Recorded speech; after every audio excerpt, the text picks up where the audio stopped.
Hello friends, कैसे हो आप सभी। आशा करती हूँ आप सब अच्छे होंगे। आपकी पीजीटी हिंदी की तैयारी भी अच्छी चल रही होगी। तो दोस्तों, हमने कल विदाई संभाषण के लेखक बाल मुकुंद गुप्त का जीवन परिचय हमने किया था। आज हम करेंगे विदाई संभाषण पाठ। तो दोस्तों, एनसीईआरटी जो पुस्तक हमारे सिलेबस में दी गई है, तो वहाँ से क्वेश्चन ज़रूर आएगा और इसके लिए हमें एनसीईआरटी ही पढ़नी पड़ेगी। कोई गाइड या फिर अन्य कोई बुक पढ़ने से काम नहीं चलेगा। तो दोस्तों, जो ये लेसन है विदाई संभाषण, इसमें लॉर्ड कर्जन थे, जो भारत के 2 बार वायसराय रहे थे, उसको संबोधित है ये लेसन और शिव शंभू के चिट्ठे में संकलित है। उसी का एक अंश है शिव शंभू के चिट्ठे में कि जब लॉर्ड कर्जन का जब वो यहाँ से जा रहे थे तो उस समय बाल मुकुंद गुप्त ने उनके बारे में लिखा कि इस देश की तरह आपका भी अंत होने जा रहा है, क्योंकि वो भ्रष्टाचार के कारण पकड़े गए थे अंग्रेजी सरकार में। तो इसीलिए उनको वापस इंग्लैंड भेजा जा रहा था और वहाँ पर उन पर कार्रवाई हुई थी और उनको सज़ा भी हुई थी। तो इसीलिए वो जो ये लेखक है बाल मुकुंद गुप्त, तो बाल मुकुंद गुप्त इनको संबोधित कर रहे हैं लॉर्ड कर्जन को। माय लॉर्ड, अंत को आपके शासनकाल का इस देश में अंत हो गया। कि अंत को अर्थात अंत समय में, यानी कि अंत को आपके शासनकाल का इस देश में, आखिरकार आपके शासनकाल का इस देश में अंत ही हो ही गया। अब आप इस देश से अलग होते हैं, अर्थात अब आप इस देश से जा रहे हो। इस संसार में सब बातों का अंत है, कि कोई भी ऐसी बात नहीं है, कोई भी ऐसा मनुष्य नहीं है जो यहाँ पर आया हो और गया न हो। सब चीज़ों का अंत होता है। जिसकी शुरुआत हुई है उसका अंत भी होगा। इससे आपके शासनकाल का भी अंत होता, चाहे आपकी एक बार की कल्पना के अनुसार आप यहाँ के चिरस्थायी वायसराय भी हो जाते। यानी कि आप चाह रहे थे कि मैं यहाँ हमेशा रहूँगा, लेकिन ऐसा नहीं होगा, क्योंकि हर चीज़ का अंत होता है। तो आपका भी अब अंत होने जा रहा है, किंतु इतनी जल्दी वह समय पूरा हो जाएगा ऐसा विचार न आप ही का था, न इस देश के निवासियों का। लेकिन जैसे आप काम कर रहे थे उसको देखकर हमें भी नहीं लग रहा था कि आप इतनी जल्दी चले जाओगे, और आपको तो ये बिल्कुल भी भनक तक नहीं थी। इससे जान पड़ता है कि आपके और यहाँ के निवासियों के बीच में कोई तीसरी शक्ति और भी है, जिस पर यहाँ वालों का तो क्या आपका भी काबू नहीं है। तो वो तीसरी शक्ति कौन है दोस्तों? वो अंग्रेजी सरकार है तीसरी शक्ति, क्योंकि इस अंग्रेजी सरकार ने लॉर्ड कर्जन को भ्रष्टाचार के आरोप में पकड़ लिया था और वो इसको यहाँ से हटा रही थी, जो इनको वायसराय का पद मिला हुआ था। बिछड़न समय बड़ा करुणोत्पादक होता है। आपको बिछड़ते देखकर आज हृदय में बड़ा दुख है माय लॉर्ड। तो माय लॉर्ड शब्द भी ये लॉर्ड कर्जन के लिए प्रयोग किया गया है। आपके दूसरी बार इस देश में आने, दूसरी बार जब वो वायसराय बनकर आए 1904 में, और उससे पहले 1899 में आए थे ये, 1904 तक रहे, फिर 1904 से 1905 तक ही रहे। और दोस्तों 1905 में इन्होंने बंगाल का विभाजन भी कर दिया था, तो वो इन्हीं के शासनकाल में हुआ था। आपको दूसरी बार इस देश में आने से भारतवासी किसी भी प्रकार प्रसन्न नहीं थे, क्योंकि खुश नहीं थे। उनको पता था कि ये भारत का हित नहीं चाहता। वे यही चाहते थे कि आप फिर न्याय पर आ पाए, और उससे यहाँ के लोग बहुत ही दुखी हुए। वे दिन रात यही मनाते थे कि जल्द श्रीमान यहाँ से पधारे। अरे ओहो, आज आपके जाने पर हर्ष की जगह विषाद होता है। तो ये जो लेसन है व्यंग्य किया गया है लॉर्ड कर्जन पर, कि जिस समय आप यहाँ पर आए थे तो भारत के लोगों को, भारतवासियों को बड़ा ही दुख हुआ था, लेकिन वो चाहते थे कि आप यहाँ से चले जाओ। लेकिन जब अब आपके जाने का समय आया है तो हमें खुशी की जगह विषाद अर्थात दुख हो रहा है। विषाद का क्या मतलब है? दुख। इसी से जाना कि बिछड़न समय बड़ा करुणोत्पादक होता है, बड़ा पवित्र, बड़ा निर्मल और बड़ा कोमल होता है। कि जब भी कोई बिछुड़ कर जाता है, चाहे उसके लिए हमारे मन में पहले दुश्मनी रही हो, लेकिन जब वो बिछुड़न समय आता है तो हम नहीं चाहते कि वो हमसे बिछुड़े। वैर भाव छूटकर शांत रस का आविर्भाव उस समय होता है। अर्थात दोस्तों क्वेश्चन ऐसे भी बन सकता है कि जब बिछड़न का समय आता है किसी से, तो उस समय कौन सा भाव मन में जागृत हो जाता है? शांत भाव। माय लॉर्ड का देश देखने का इस दीन ब्राह्मण को कभी इस जन्म में सौभाग्य नहीं हुआ। इससे नहीं जानता कि वहाँ बिछड़ने के समय लोगों का क्या भाव होता है। पर इस समय के इस देश के पशु पक्षियों को भी बिछड़ने के समय उदास देखा है। एक बार शिव शंभू की 2 गायें थी, उनमें एक अधिक बल वाली थी। वह कभी कभी अपने सींगों की टक्कर से दूसरी कमजोर गाय को गिरा देती थी। तो वो एक उदाहरण के द्वारा बाल मुकुंद गुप्त समझाते कि यहाँ पर तो पक्षियों में भी जब भी बिछुड़ने का समय आता है तो वो भी दुखी होते हैं, और हम तो प्राणी हैं, हम तो जब आप जा रहे हो तो भारतवासी तो प्राणी है, तो वो और भी ज़्यादा दुखी होंगे।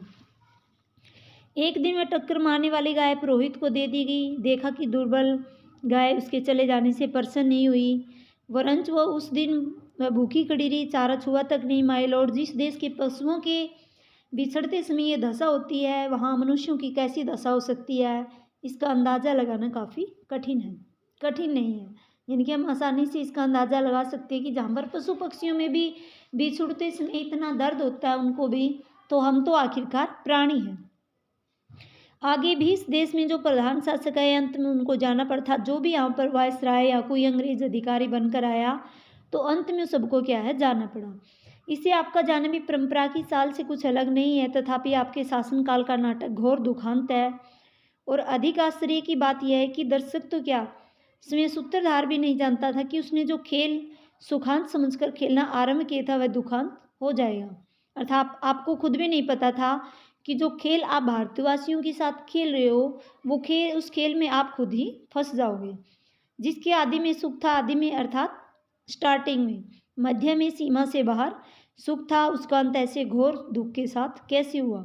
हाँ, घमंडी खिलाड़ी समझता है कि दूसरों को अपनी लीला दिखाता हूँ, किंतु पर्दे के पीछे एक और ही लीला में की लीला हो रही है, यह उसे खबर नहीं। लेकिन कि परमात्मा सब देखते कि आप भारतवासियों के साथ जरा भी सही नहीं कर रहे थे, तो आपको भी उस लीला में यानी अपनी लीला दिखा दी, अर्थात भगवान ने आपको दिखा दिया कि आप जैसा करोगे वैसा ही पाओगे।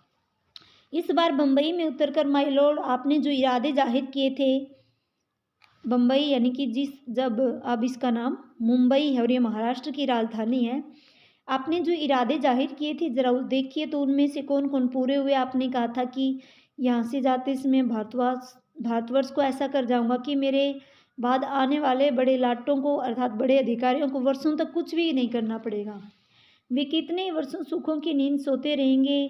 किंतु बात उल्टी हुई, यानी कि जब आप आए थे तो आपने ये कहा था कि मैं भारतवर्ष का इतना विकास कर दूंगा कि आगे आने वाले वायसराय को तो कुछ भी नहीं करना पड़ेगा, वो तो आराम से बैठा रहेगा। लेकिन हुआ इसका उल्टा। आपको समय इस बार बेचैनी उठानी पड़ी है, और इस देश में जैसी अशांति आप फैला रहे हैं उसके मिटाने में आपके पद पर आने वालों को न जाने कब तक नींद और भूख हराम करना पड़ेगा। इस बार आपने अपना बिस्तरा गर्म राख पर रखा है और भारतवासियों को गर्म तवे पर पानी की बूंदों की भांति नचाया है, अर्थात भारतवासियों पर भी काफ़ी अत्याचार करवाए हैं। आप समय भी खुश न हो सके और यहाँ की प्रजा को भी सुखी न रहने दिया, इसका लोगों के चित्त में बड़ा ही दुख है। तो वर्तमान जो बम्बई पर ये स्टार लगा हुआ था दोस्तों, तो उसका यानी कि मतलब है कि वर्तमान में वो मुंबई है। विचारिए तो क्या शान है, आप किस देश में थी और अब क्या होगी, कितने ऊंचे होकर आप कितने नीचे गिरे। अलीफ रैला के अलाउद्दीन ने चिराग रगड़कर और अबुल हसन ने बगदाद की खलीफा की गद्दी पर आँख खोलकर वह शान ने देखी जो दिल्ली दरबार में आपने देखी। आपकी और आपकी लेडी की कुर्सी सोने की थी और आपके प्रभु महाराज के छोटे भाई और पत्नी की चांदी की, अर्थात देखो भाई कुर्सी तक उनकी सोने की थी। इतना भारतवर्ष को उन्होंने लूट लिया था। आप दाहिने थे वह बाएं, आप प्रथम थे वो दूसरे। इस देश के सब रईसों ने आपको सलाम पहले किया और बादशाह के भाई को पीछे। जुलूस में आपका हाथी सबसे आगे और सबसे ऊंचा था। ओदा होदा चंवर छत्र आदि सबसे बढ़ चढ़कर थे। सारांश ये कि ईश्वर और महाराज एडवर्ड के बाद इस देश में आप ही एक ऐसे थे जिसको इतना बड़ा दर्जा मिला हुआ था। किंतु अब देखते कि जंगी लाट के मुकाबले में आपने पटखनी खाई, सिर के बल नीचे आपड़े, आपके स्वदेश में वही ऊंचे माने गए, आपको साफ नीचा देखना पड़ा, पर त्याग की धमकी से भी ऊंचे न हो सके। यानी कि जब आप पर आरोप लगाया तो आपने पद त्यागने की धमकी भी दी, लेकिन उसका भी आपकी सरकार पर कोई असर नहीं हुआ। आप बहुत धीर गंभीर परिस्थिति थे। उस सारी धीरता गंभीरता का आपने इस बार काउंसिल में बेकानूनी कानून पास करते और कन्वोकेशन वक्तृता देते समय दिवाला निकाल दिया। यह दिवाला तो इस देश में हुआ, उधर विलायत में आपके बार बार इस्तीफा देने की धमकी ने प्रकाश कर दिया कि जड़ हिल गई है। अर्थात वो आप बार बार इस्तीफा देने की धमकी दे रहे थे, तो इससे पता चल गया था कि आपकी भारत में जड़ हिल चुकी है। अंत में वहाँ भी आपको दिवालिया होना पड़ा और धीरता गंभीरता के साथ दृढ़ता को भी तिलांजलि देनी पड़ी। इस देश के हाकिम आपकी ताल पर नाचते थे। राजा महाराजा डोरी हिलाने से सामने हाथ बांधे हाजिर होते थे। आपके एक इशारे में प्रलय होती थी। कितने ही राजाओं की मट्टी के खिलौने की भांति आपने तोड़ फोड़ दिया, यानी कि बहुत सारे राजाओं को कि आपकी मट्टी यानी कि मिट्टी के खिलौनों की भांति आपने उनको तोड़ फोड़ डाला। कितने ही मट्टी काट के खिलौने आपकी कृपा के जादू से बड़े बड़े पदाधिकारी बन गए। आपके इस इशारे से इस देश की शिक्षा पायमाल हो गई, स्वाधीनता उड़ गई। बंग देश के सिर पर आरा रखा गया, यानी कि बंग देश के आरा यानी कि जो बंगाल का विभाजन हुआ था। इतने बड़े माइलॉर्ड का यह दर्जा हुआ कि फौजी अफसर इनके इच्छित पद पर नियत न उसका और उनको उसी गुस्से के मारे इस्तीफा दाखिल करना पड़ा। वह भी मंजूर हो गया। उनका रखा एक आदमी नौकर ने रखा, उल्टा उन्हीं को निकाल जाने का हुक्म में मिला। किसको? जिसको इन्होंने नौकरी पर रखा था। जिस प्रकार आपका बहुत ऊंचे चढ़कर गिरना यहाँ के निवासियों को दुखित कर रहा है, गिरकर पड़ा रहना उससे भी अधिक दुखित करता है कि आपको ऊंचे उठे फिर आप नीचे गिराए गए और नीचे गिराने के बाद आपको किसी ने संभाला नहीं, आप वहीं पड़े रहे। अर्थात सरकार का आपके प्रति बड़ा ही कठोर रवैया हो चुका था। आपका पद छूट गया, तथापि उसका आपका पीछा नहीं छूटा है। एक अदना क्लर्क जिसे नौकरी छोड़ने के लिए 1 महीने का नोटिस मिल गया और नोटिस की अवधि को बड़ी घृणा से काटता है। आपको इस समय अपने पद पर रहना कहाँ तक पसंद है, या आप ही जानते होंगे अपनी दशा पर आपको कैसी घृणा आती है। इस बात के जान लेने का इस देशवासियों को अवसर नहीं मिला, पर पतन के पीछे इतनी उलझन में पड़ते उन्होंने किसी को नहीं देखा। माय लॉर्ड, एक बार अपने कामों की ओर ध्यान दीजिए। आप किस बात को आए थे और क्या कर चले, यानी कि आप किस काम को आए थे? कि भारत का आप हित करने के लिए आए थे, भारत का विकास करने के लिए आए थे, और आपने तो भारत का विभाजन ही कर डाला। शासक प्रजा के प्रति कुछ तो कर्तव्य होता है, यानी कि शासक का प्रजा के प्रति कुछ तो कर्तव्य बनता है कि वो उसका उद्धार करे। यह बात आप निश्चित मानते होंगे। सो कृपा करके बतलाइए क्या कर्तव्य आप इस देश की प्रजा के साथ पालन कर सके? क्या आंख बंद करके मनमाने हुक्म चलाना और किसी की कुछ न सुनने का नाम ही शासन है? क्या प्रजा की बात पर कभी कान न देना, अर्थात कभी सुनना कभी न सुनना और उसको दबाकर उसकी मर्जी के विरुद्ध जिद से सब काम किए चले जाना ही क्या शासन कहलाता है? एक काम तो ऐसा बताइए जिसमें अपने जिद छोड़कर प्रजा की तरफ ध्यान दिया हो। कैसर और जार भी घेरने घोटाने से प्रजा की बात सुन लेते। कैसर यानी कि रोमन तानाशाह जूलियस सीजर के नाम से बना शब्द जो तानाशाह जर्मन शासकों के लिए प्रयोग होता था कि वो भी कभी न कभी तो जनता की बात सुन लेते थे, लेकिन आपने ऐसा नहीं किया। पर आप एक मौका तो बताइए जिसमें किसी अनुरोध या प्रार्थना सुनने के लिए प्रजा के लोगों को आपने अपने निकट फटकने दिया और उनकी बात सुनी हो। नादिर शाह ये ईरान का शासक थे। ये भी बड़े ही दोस्तों क्रूर शासक थे और पानीपत के तीसरे युद्ध में अहमद शाह अब्दाली को नादिर शाह ने ही आक्रमण करने के लिए भेजा था। तो दोस्तों ये भी क्या है, जब दिल्ली में कत्लेआम किया तो आसिफ जाके तलवार गले में डालकर प्रार्थना करने पर उसने कत्लेआम उसी समय रोक दिया था। देखो इतने बड़े बड़े हिटलर जैसे ये तानाशाह हुए हैं, इन्होंने भी प्रजा की बात कभी न कभी तो सुनी थी, लेकिन आपने तो कभी नहीं सुनी। तो दोस्तों ये लॉर्ड कर्जन का चित्र है। पर 8 करोड़ प्रजा के गिड़गिड़ाकर विच्छेद न करने की प्रार्थना पर, विच्छेद यानी कि बंगाल का विभाजन न करने पर आपने उनकी एक भी नहीं सुनी। इस समय आपकी शासन अवधि पूरी हो गई है, तथापि बंग विच्छेद किए बिना घर जाना आपको पसंद नहीं है। नादिर से भी बढ़कर आपकी जिद है। क्या समझते हैं कि आपकी जिद से प्रजा के जी में दुख नहीं होता? आप विचारिए तो एक आदमी को आपके कहने पर पद न देने से आप नौकरी छोड़े जाते हैं। इस देश की प्रजा को भी यदि कहीं जाने की जगह होती तो क्या वह नाराज होकर इस देश को छोड़ने जाती? यहाँ की प्रजा ने आपकी जिद का फल यहीं देख लिया। उसने देख लिया कि आपकी जिस जिद ने इस देश की प्रजा को पीड़ित किया, आपको भी उसने कम पीड़ा नहीं दी। यानी कि जो बंगाल विभाजन के कारण देश में बड़ा ही दंगा फसाद हो गया था, तो इसी कारण अंग्रेजी सरकार ने इनका वायसराय का पद छीन लिया था। यहाँ की प्रजा वह प्रजा जो अपने दुख और कष्टों की अपेक्षा परिणाम का अधिक ध्यान रखती है। वह जानती है कि संसार में सब चीज़ों का अंत है। दुख का समय भी एक दिन निकल जाएगा, इसी से सब दुखों को झेलकर पराधीनता सहकर भी वह जीती है। माय लॉर्ड, इस कृतज्ञता की भूमि की महिमा आपने कुछ न समझी। यानी कि इस भूमि ने आपको बहुत कुछ दिया, लेकिन आपने इसका महत्व नहीं समझा और न यहाँ की दीन प्रजा की श्रद्धा भक्ति अपने साथ ले जा सके। इसका बड़ा दुख है। इस देश के शिक्षितों को तो देखने की आपकी आंखों को ताब नहीं, यानी कि आपकी आंखों को आदत ही नहीं। अनपढ़ गूंगी प्रजा का नाम कभी कभी आपके मुंह से निकल जाया करता है। उसी अनपढ़ प्रजा में नर सुल्तान नाम के एक राजकुमार का गीत गाया जाता है। एक बार अपनी विपद के कई साल सुल्तान ने नरवरगढ़ नाम के स्थान में काटे थे। वहाँ चौकीदारी से लेकर उसे एक ऊंचे पद तक काम करना पड़ा था। जिस दिन घोड़े पर सवार होकर वह उस नगर से विदा हुआ, नगर द्वार से बाहर आकर उस नगर को जिस रीति से उसने अभिवादन किया वह सुनिए। उसने आंखों में आंसू भरकर कहा, मेरे प्यारे नरवरगढ़, मेरा प्रणाम ले। आज मैं तुझसे जुदा हो रहा हूँ। तू मेरा अन्नदाता है। अपनी विपद के दिन मैंने तुझ में काटे हैं।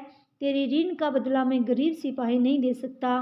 भाई नरवरगढ़, यदि मैंने जानबूझकर एक दिन भी आपकी सेवा में चूक की हो, यहाँ की प्रजा की शुभ चिंता न की हो, यहाँ की स्त्रियों को माता और बहन की दृष्टि से न देखा हो, तो मेरा प्रणाम मत लेना।